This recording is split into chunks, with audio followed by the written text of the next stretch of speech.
Mari kita ulik cerita film Alas Roban kali ini. Yuk.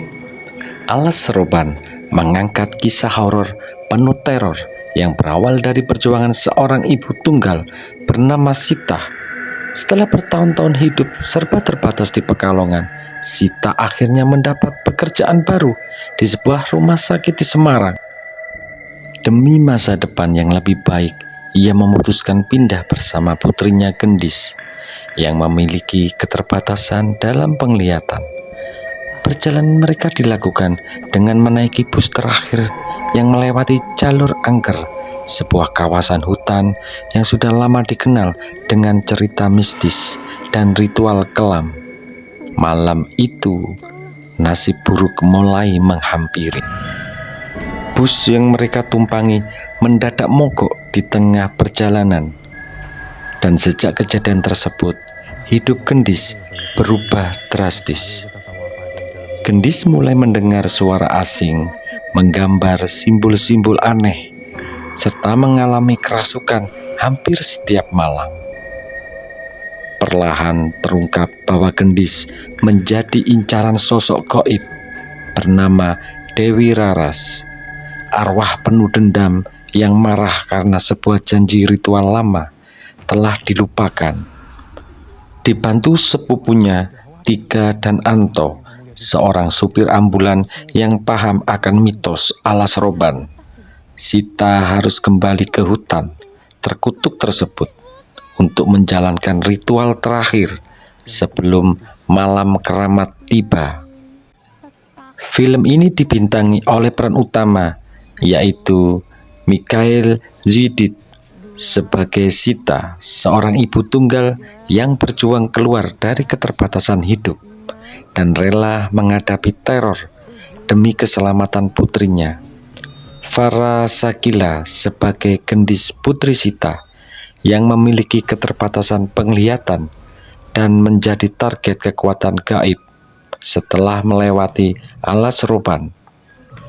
Rio Dewanto sebagai Anto, sopir ambulan yang memahami mitos dan sejarah kelam akan Alas Roban, menjadi sosok penting dalam upaya penyelamatan Gendis. Tazkia namanya sebagai Tika, sepupu Sita yang pemikirannya rasional dan berani, juga ikut terlibat dalam usaha mengungkap misteri ritual lama Alas Roban. Diangkat dari jalur angker legendaris Alas Roban, bukan lokasi fiktif. Cerita ini yang berangkat dari tempat nyata bikin horornya terasa lebih dekat dan meresahkan.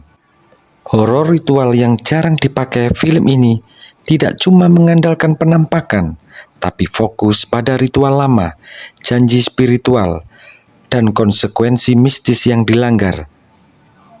Cerita emosional ibu dan anak, konflik utama Alas Roban berakar dari kasih seorang ibu yang rela mempertaruhkan segala demi anaknya, bikin horor terasa lebih dalam. Akting yang kuat dari casting utama Mikhail Zydit, Farah Sakila, dan Rio Dewanto tampil total dan meyakinkan, membuat cerita terasa hidup dan tidak kaku. Atmosfer gelap dan mencekam, visual hutan, kabut dan malam dimanfaatkan maksimal untuk membangun ketegangan tanpa harus banyak jump scare. Film Alas Roban menawarkan pengalaman horor yang tidak hanya menyeramkan tapi juga emosional. Enggak mbak, saya bantu anak saya makan aja. Dan penuh makna dengan latar jalur angker yang sudah dikenal luas, cerita kerasukan berbasis ritual, serta akting solid dari para pemainnya. Film ini layak masuk daftar tontonan horor Indonesia awal 2026. Jika kamu mencari film horor yang gelap, intens, dan meninggalkan kesan setelah lampu bioskop menyala, film ini mungkin bisa jadi pilihan yang tepat. So, silakan tonton di bioskop kesayangan Anda.